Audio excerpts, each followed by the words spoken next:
ہم سجیسٹ کرتے ہیں کہ جو بھی بندہ ریکوری میں ہو، جو نشہ جس نے چھوڑا ہو، وہ نشہ چھوڑنے کے پہلے سال ڈیڑھ سال میں رومینٹسزم میں نہیں پڑے گا، رومانس میں نہیں پڑے گا۔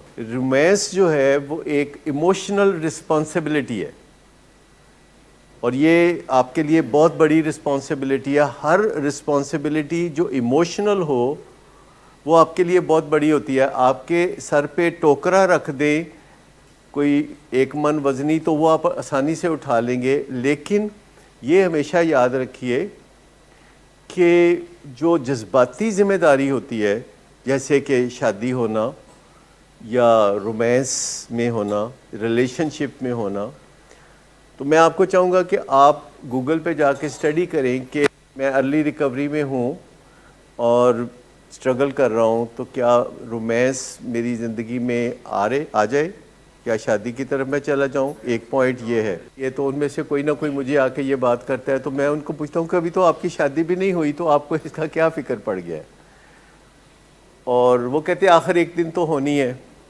تو میں کہتا ہوں کہ اس دن سے بہت پہلے آپ کی یہ دوائی بند ہو جائے گی، اور جب آپ کی یہ دوائی بند ہو جائے گی تو 1 ہفتے میں اس کا اثر بھی ختم ہو جائے گا۔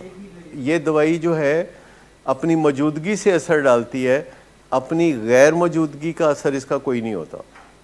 لیکن جب یہ دوائی چھوڑی جائے گی تو ہو سکتا ہے کہ جس پرپس کے لیے یہ دوائی دی جاتی ہے، یعنی غصہ کرنا یا اوٹ پٹانگ باتیں کرنا، تو ہو سکتا ہے پھر غصہ دوبارہ کرنا شروع کر دیں آپ۔ یہ تو ممکن ہے کہ یہ دوائی بند ہو تو غصہ واپس لوٹ آئے۔ جن کی شادیاں ہو چکی ہوئی ہیں انہوں نے یہ فیصلہ کرنا ہے کہ انہوں نے زندہ رہنا ہے کہ شادی چلانی ہے، کیونکہ یہ جو دوائی ہے ذہنی صحت کے لیے امپورٹنٹ ہے۔ تو جن کے لیے ذہنی صحت امپورٹنٹ ہے ان کو ڈاکٹر کے مشورے پہ چلنے کی ضرورت ہے، جن کی شادیاں ہو چکی ہیں۔ کہ جو بندہ بھی ارلی ریکوری میں ہوتا ہے، جو بندہ بھی نشہ چھوڑ کے زندگی شروع کرتا ہے، تو وہ اداس ناراض ہوتا ہے۔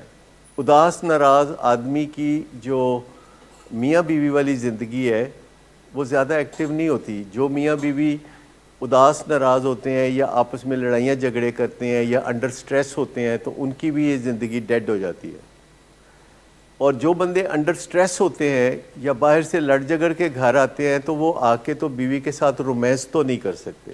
کوئی بندہ اگر باہر اپنے باس سے ڈانٹ کھا کے آئے یا محلے میں کسی سے لڑائی کر کے آئے یا کوئی بھی ٹینشن والی بات اس کی زندگی میں آ جائے تو ان دنوں اس کا رجحان اپنی بیوی کی طرف نہیں ہوگا۔ تو جو بندے نشہ چھوڑتے ہیں کچھ عرصہ تک وہ اداس ناراض رہتے ہیں، ان کے اندر ایک ایمٹینس ہوتی ہے۔ اس میں پھر کئی قسم کے لوگ ہیں، جو 18 20 22 سال کے لوگ ہیں، وہ ان کے اندر ہارمونل پریشر زیادہ ہوتا ہے۔ جو 25 30 سال والے ہیں ان میں ہارمونل پریشر کافی کم ہوتا ہے، اور جو 35 40 45 والے ہیں ان میں ہارمونل پریشر کوئی خاص نہیں ہوتا۔ لیکن یہ کوئی ایسا مسئلہ نہیں ہے جس کی آڑ میں اپنی دوائی جو کہ آپ کے ڈاکٹر نے سوچ سمجھ کے لکھی ہے اس کو بند کرے۔ اگر سٹیڈیلی چلیں گے پریکٹیکلی تو آپ نے دیکھا ہے، اور بہت سارے لوگ گواہی دیں گے جو یہاں بیٹھے ہیں، کہ شروع میں جتنی دوائی ہوتی ہے بعد میں وہ کم ہوتے ہوتے 10% بھی نہیں رہ جاتی۔ اور جب پیشنٹس ہمیں اس طرح کی کوئی کمپلینٹس کرتے ہیں تو ہم ان کی دوائیوں میں کوئی ری ایڈجسٹمنٹس کرتے ہیں، اور ان ری ایڈجسٹمنٹس کی وجہ سے ان کی زندگی بھی نارمل رہتی ہے اور ان کو دوائی بھی نہیں چھوڑنی پڑتی۔ پھر ایسے طریقے ہوتے ہیں، مثال کے طور پر دوائی سے جو اثر ہوتا ہے وہ 3 4 میل واک کرنے سے ٹھیک ہو جاتا ہے، وہ 4 6 گلاس پانی پینے سے ٹھیک ہو جاتا ہے، وہ لڑائیاں جھگڑے نہ کرنے سے بھی ٹھیک ہو جاتا ہے اگر آپ سرنڈر کریں اور اپنے گھر والوں سے پرامن طریقے کے ساتھ رہیں، تب بھی وہ ٹھیک ہو جاتا ہے۔ کیونکہ میٹابولائٹس کی وجہ سے یہ چیز ہوتی ہے، دوائی کی وجہ سے یہ چیز نہیں ہوتی۔ اس کے میٹابولائٹس ہوتے ہیں جو کہ اصل میں ٹاکسنز ہوتی ہیں اور نکل جاتی ہیں، تو پھر وہ مسئلہ حل ہو جاتا ہے۔ تو زیادہ پانی پینے سے، زیادہ ورزش کرنے سے، اور زیادہ سونے سے، اور زیادہ ریلیشن شپ اچھا بنانے سے، اپنی بیوی کے ساتھ ریلیشن شپ اچھا بنانے سے یہ مسئلے حل ہوتے ہیں۔ لیکن ہمارے ہاں چونکہ نشہ شروع ہی اس وجہ سے کیا جاتا ہے کہ لوگ اس قسم کے فائدے حاصل کرنا چاہتے ہیں نشے سے. بہت سارے لوگ نشے میں پڑتے اس وجہ سے ہیں کہ اس فیلڈ میں کوئی کارنامہ انجام دے کے بتائیں.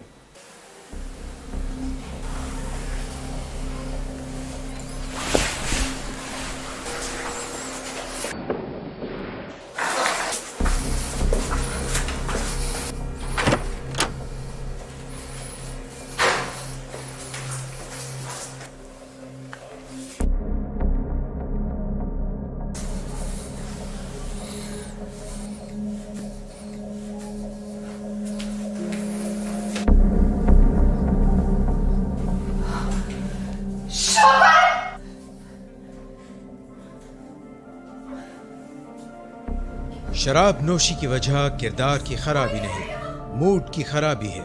شراب نوشی کبھی بھی نشے کی بیماری میں بدل سکتی ہے. نشے کی بیماری ہر سٹیج پر قابل علاج ہے. مدد حاصل کیجیے کیونکہ وہ ایسا نہیں کرے گا. ولنگ ویز سے مدد حاصل کیجیے، کہیں سے بھی مدد حاصل کیجیے، لیکن فوری مدد حاصل کیجیے. جس معجزے کے انتظار میں آپ نے بہت دیر کر دی، اب وہ دستک دے رہا ہے. مدد حاصل کیجیے، مدد حاصل کیجیے، مدد حاصل کیجیے.